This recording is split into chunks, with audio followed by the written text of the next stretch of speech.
Do you want the email ID of the HR for your dream company? Then watch this video till the end. So if you are looking to find out an HR, what you need to do, just write down the company name. Say for example, EY Pune HR. You just need to search it out, and after that then you'll get the name of a HR. Just click here, go to the LinkedIn profile of the HR. You'll get the detail of the HR, who the HR is. Now the next step is to find out an email ID. There are chances that once you click on a contact info, you might find it, you might not find it. But if you are not able to find it out, what you can do, right? You can go to some external websites like rocketreach.co, right? So let me just go to the website rocketreach.co. After you go here, very simple, what you need to do, just select the company name. Say for example, since I was finding out an HR for EY, so you just need to search out the company name EY here. After you search out EY, just click on search.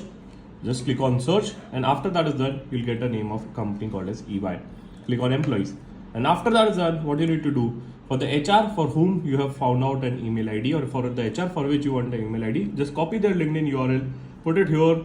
So copy the LinkedIn URL in the search bar, and after that is done, click on search, and after that is done, you'll be able to find out the details of the HR here.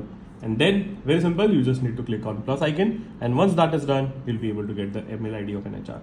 This is a small trick which you need to follow to get the email ID of an HR.